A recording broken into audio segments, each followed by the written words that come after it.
Salut à tous les aventuriers. Aujourd'hui, je vais te montrer comment j'ai traversé une région seul à pied avec 15 kilos sur le dos. Je vais te montrer comment je me suis préparé, l'équipement que j'ai utilisé et également ce que ça m'a apporté. Allez, on va voir ça ensemble.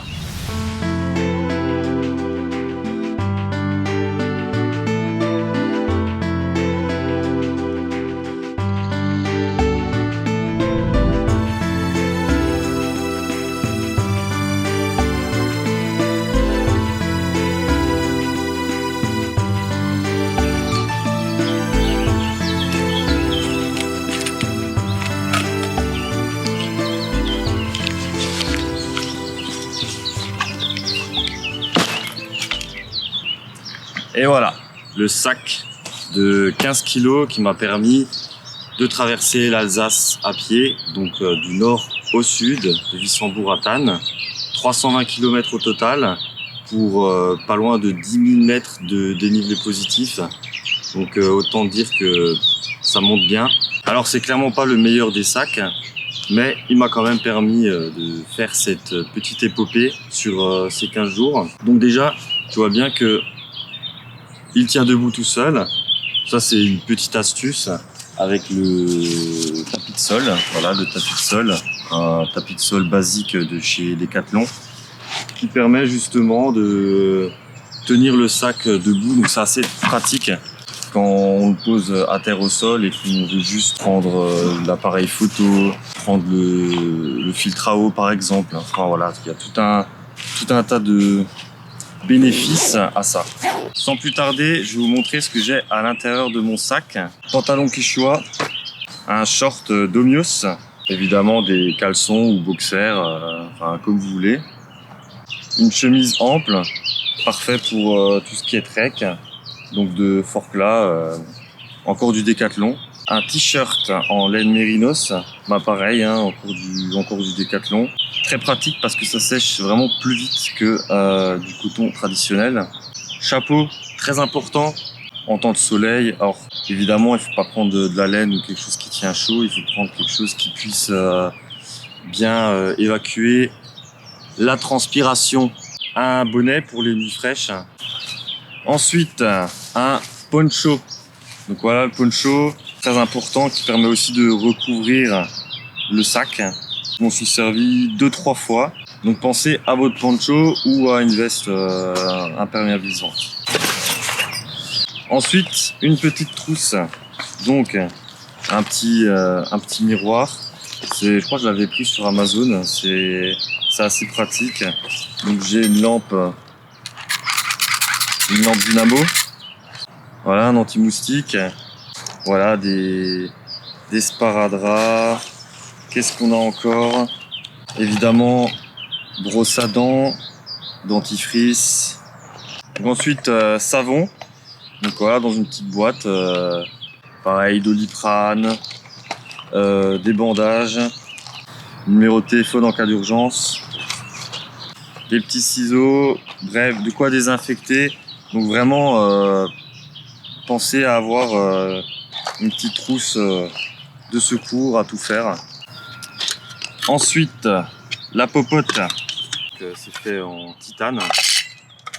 Ici, je vais avoir une cuillère fourchette, un petit couteau suisse, mais qui sert aussi cuillère, fourchette, petit couteau, voilà, vraiment petits ustensiles de cuisine, pratique. Un briquet pour allumer le réchaud, la bouteille que j'ai en dehors du sac, toujours vraiment bien veiller à avoir la bouteille en dehors du sac. Ça peut être dangereux à l'intérieur si ça prend en température. Donc voilà le petit réchaud très léger, pareil, très petit. Donc voilà le réchaud très utile pour, par exemple, j'avais emmené quelques lyophilisés, même si je me suis ravitaillé en chemin. Il y a eu quelques lyophilisés que j'ai emmenés, donc pareil, là c'était une marque basique de Decathlon. Donc on a de la semoule de légumes, là c'est du muesli au chocolat, et il y en a encore plein d'autres. Comptez à peu près 7 à 8 euros pour un lyophilisé, voire peut-être plus selon les marques. Sur le chemin, on peut se ravitailler avec les magasins. Voilà, une petite tasse aussi, elle fait le job pour le petit café du matin. Donc voilà, j'ai vraiment toute ma popote là-dedans. Hop. Sur la poche de côté, un petit tire-tic. Ensuite, une gourde Nalgene, capacité 1 litre, donc 100 BPA. Donc ça veut dire qu'il n'y a pas de plastique toxique pour l'eau. Pas déçu de cette gourde. Pour continuer avec l'eau, j'ai aussi un Camelback, capacité 2 litres. Bien d'avoir au moins, allez, minimum 2 litres de capacité, parce que la nuit, on consomme quand même beaucoup d'eau. Et le matin, on en a besoin également. Et puis, ça va dépendre aussi de où vous allez dormir. Minimum 1,5 litre d'eau. Vraiment, c'est le minimum que je recommande. Et puis voilà, c'est aussi très pratique, voilà, pour boire en chemin sans avoir à choper la gourde qui est sur le côté du sac. Pour continuer avec l'eau, j'ai sur la poche du haut un mini Sawyer. Voilà, mini Sawyer, très important pour filtrer l'eau. Donc voilà, il suffit de remplir cette gourde souple qui fait à peu près 500 ml. Vous remplissez avec l'eau de rivière ce que vous voulez filtrer. Vous vissez votre mini Sawyer. Et après, il faut exercer une pression pour filtrer l'eau. Bon, mon eau, elle était déjà filtrée, hein, mais c'est pour vous montrer.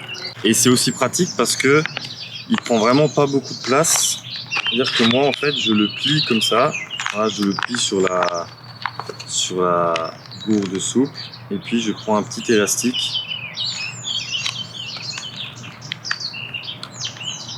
Voilà, comme ça, il prend le moins de place possible. Voilà le fameux tarp qui m'a servi de toit pendant ces 15 jours. Donc, je l'utilisais avec un bâton de marche, même les deux. Donc ça, c'était des Alpine Locker, hein, vous trouvez ça sur Amazon. On peut les régler vraiment très facilement et ajuster la hauteur de la tente. Puis évidemment, les sardines, ce qu'il y a de plus classique.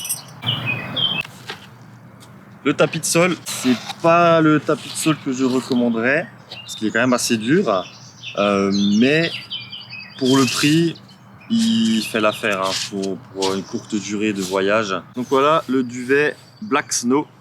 Et donc l'avantage de ce duvet, c'est qu'à l'extérieur, il est un peu résistant contre la pluie. Alors il n'est pas imperméabilisant totalement. Sur le devant, j'avais un petit mousqueton avec un couteau de survie basique, marque Moraknil. Ça vient de Suède. Ça fait le taf. Sur le dessus, évidemment, un anti-pluie, voilà, pour le sac. Des pastilles micro-pures. Donc voilà, micro-pure, qu'est-ce que c'est? Donc ça va vous permettre de purifier l'eau. Donc si jamais vous avez un doute sur l'eau que vous avez collectée, vous prenez juste une petite pastille et vous attendez 30 minutes. Une fois que c'est 30 minutes, c'est 30 minutes pour 1 litre. Alors attention tout de même parce que ça modifie le goût, hein, vu que c'est des produits chimiques qui vont justement traiter les bactéries potentielles qu'il y a dans l'eau. Vous avez une eau qui est quand même très sale et que vous voyez que le Sawyer n'a peut-être pas filtré totalement l'eau et qu'elle n'est pas claire et limpide. Donc un petit set de cordes, voilà, c'est toujours très utile, hein, par exemple pour étendre le linge. Avoir une corde, c'est toujours très utile. On peut faire aussi le feu à l'archet.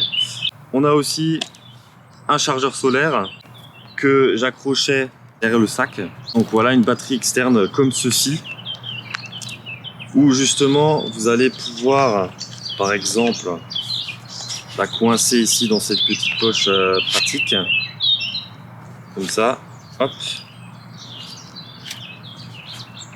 Et ensuite, vous branchez votre câble et vous allez charger tranquillement votre batterie externe qui aura une capacité, par exemple celle-là c'est 20 000 ampères-heure pour recharger son téléphone, une lampe frontale ou tout autre gadget, la caméra par exemple, qui justement m'a permis de filmer un petit peu quelques rushs durant ce voyage. Et évidemment les câbles qui vont avec, donc mettez ça dans un sac étanche, moi c'est ce que j'avais fait, hein, les petits sacs étanches, et vous risquez pas que ça prenne la flotte. Donc là j'ai un peu le kit à feu. Donc qu'est-ce que c'est? Du boulot que j'ai collecté sur le chemin, de la ficelle, des allumettes au cas où, la pierre à feu, du bois gras, donc c'est de gratter, voilà, ça fait des espèces de copeaux. Donc voilà, ensuite on vient et hop, on se fait notre petite étincelle pour faire le feu. On a aussi une couverture de survie. Moi je m'en étais servi par exemple pour fermer le devant de ma semi-tente. Voilà une petite pince que j'en avais emmené 2-3. C'est des petites pinces très légères, assez pratiques. Voilà, pour fixer tout un tas de choses. Guide de la grande traversée des Vosges. Donc voilà, c'est le guide dont je me suis servi pour vu que j'étais essentiellement sur le tracé du GR5. Parfois je prenais des chemins alternatifs, mais globalement j'étais sur le GR5. Donc c'est de l'édition Rotter, donc de Thomas Stribig, qui est vraiment très très bien documenté. Donc voilà, vous avez toujours des illustrations, des petites photos. Vous avez aussi le tracé, le dénivelé, les kilomètres. Il m'a coûté à peu près 18 € et franchement ça les vaut largement. Sur les petites poches, un peu de baume de tigre au cas où, pour les muscles. Portefeuille, voilà, c'est vraiment tout petit. À la base, c'est pour des écouteurs, soit de l'argent, une carte bancaire, carte d'identité, voilà, pour avoir juste ce qu'il y a besoin en papier. C'est largement suffisant et ça tient dans une petite pochette. Sur le devant, des petites lunettes de soleil, voilà, petites lunettes de soleil.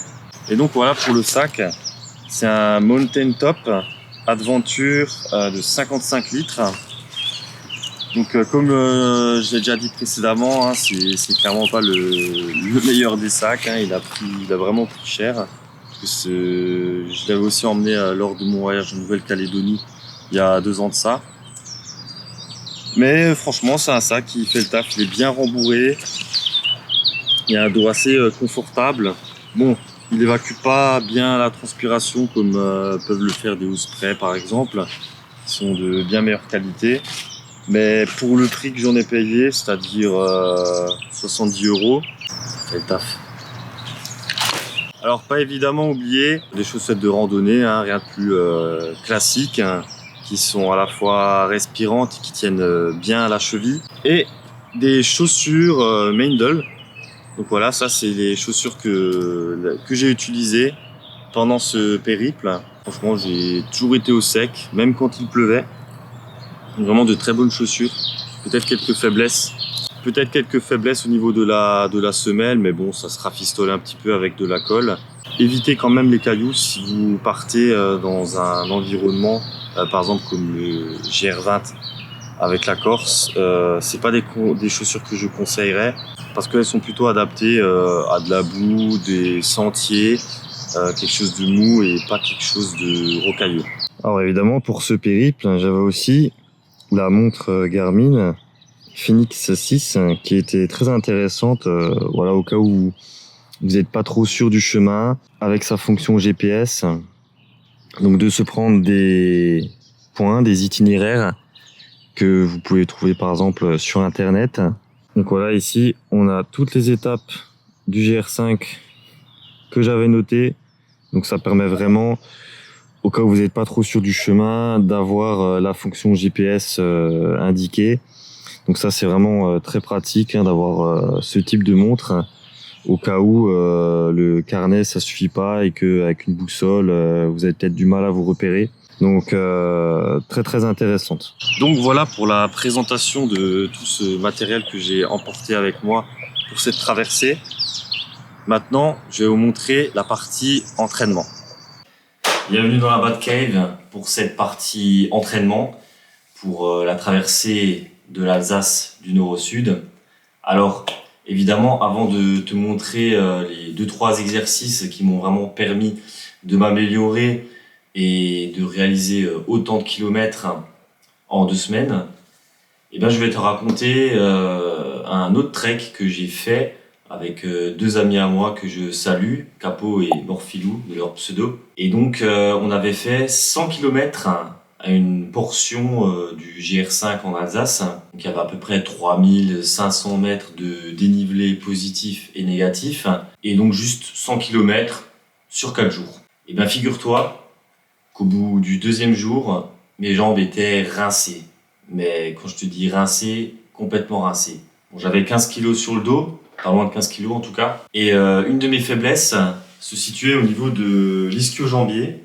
Donc le tendon de l'ischio-jambier qui relie ensuite le genou. Il me faisait atrocement mal. Malgré cette douleur, j'ai quand même fini le trek. Je commençais même à avoir mal aux chevilles, etc. Mais j'adaptais ma marche. Je me servais un peu plus d'un bâton de bois que j'avais trouvé sur la route. C'est vraiment le mental qui, une fois de plus, a permis de terminer ce trek. Et donc, pour vraiment minimiser ce problème, je me suis mis un peu plus au renforcement musculaire des jambes. Et donc, pour ce faire, je vais te montrer 3 exercices que tu pourras reproduire chez toi, sans poids dans un premier temps. Même si à terme, je recommande de mettre du poids pour simuler la charge que tu auras sur le dos pendant un trek que tu auras envie de faire. Donc sans plus tarder, voici les exercices.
Voilà, en complément de ces 3 exercices, je vous recommande aussi fortement d'aller marcher dehors avec du dénivelé positif, une demi-heure à 1 heure avec le poids de votre sac.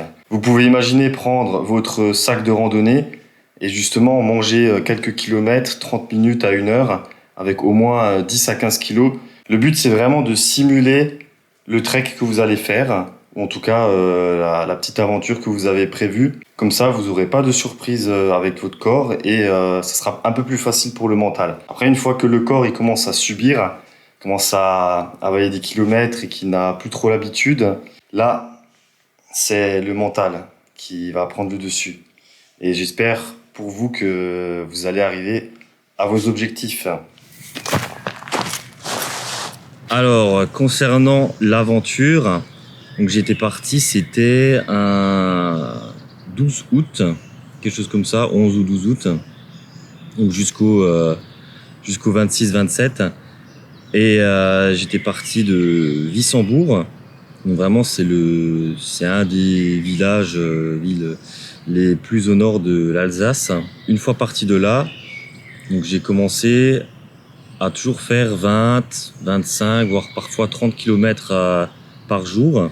Donc je suis passé par Klimbach, Obersteibach, je suis également passé par le château de Fleckenstein, etc. Ça monte, ça descend. Et donc les premiers jours, j'avais de très bonnes sensations. Je faisais aussi de très bonnes rencontres. Chaque fois, j'essayais de me lever aux alentours de 6h30, 7h du matin, prendre un petit café, quelques étirements, ça c'était aussi très important. Faire des petits étirements, surtout au niveau des jambes. Donc vraiment travailler un petit peu sa mobilité, ça va aider à réduire le risque de blessure. Et ensuite, je partais à jeun jusqu'aux alentours de 10-11 heures, où je prenais une petite pause. Et souvent, j'essayais de faire en sorte d'arriver à un village ou une petite ville pour me ravitailler. Parce que même si j'avais des lyophilisés, j'en avais emmené que 5 ou 6. Donc voilà, c'est des repas qui partent très vite. Et donc ça faisait que chaque jour, je marchais pas loin de 7 à 8 heures, grand minimum. Et donc à 19 heures, je faisais déjà le point, ok, où est-ce que je pourrais dormir. Donc je veillais aussi à ne pas être dans un village, dans une ville, parce que je voulais toujours dormir dehors, vraiment dormir principalement dans la forêt. Donc j'ai même dormi aussi au bord d'un étang. Il y a aussi le Grès des Vosges, donc c'est une roche couleur rosée. Ça formait une espèce de un peu comme un toit. Et donc pareil, j'ai profité d'une nuit pour dormir, me faire un petit feu sur ce bout de rocher. Très souvent des sangliers la nuit que j'entendais grogner non loin de là, mais c'est parce que ils sont à nourriture. Dès qu'ils m'apercevaient au loin, à par exemple une cinquantaine de mètres, ils partaient vite. Mais bon, ils aimaient bien faire beaucoup de boucans. J'ai aussi eu une mésaventure, c'est-à-dire que j'avais acheté du fromage que j'avais mis dans mon sac, c'était du comté. Et puis je l'ai mangé le soir, mais il était un petit peu ramolli dans mon sac et je me suis dit bon, ça va le faire quand même. Et en fait non, ça l'a pas fait du tout. Ce qui a fait que je me suis réveillé à 2-3 heures du matin, j'ai tout vomi. J'étais vraiment pas bien, je crois que je marchais comme un zombie dans Walking Dead jusqu'à Saverne, vu que j'avais dormi en forêt encore. Après j'ai pu me requinquer dans une boulangerie, prendre un petit pain, un petit jus d'orange, aussi un Doliprane et un comprimé pour revitaliser un peu le bide. Et puis finalement, ça l'a fait. Mais j'ai vraiment imprégné la marche comme une forme de guérison. Donc, j'ai vraiment fait de très bonnes rencontres aussi, toujours des personnes qui, même quand j'avais plus assez d'eau, il me restait par exemple, je sais pas, un fond d'eau et j'avais pas encore de rivière, et quand je croisais des personnes, ils voyaient que j'avais plus d'eau, ils me donnaient de l'eau sans que je le demande, et ça c'était vraiment incroyable.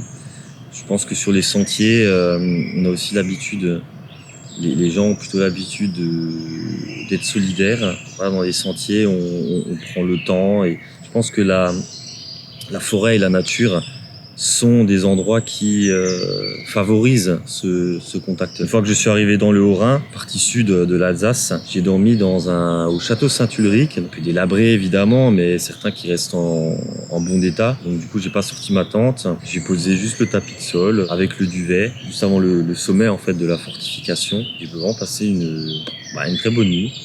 Et puis surtout le matin, on se réveille, on monte juste quelques marches et on a une vue incroyable sur la plaine et sur Ribeauvillé.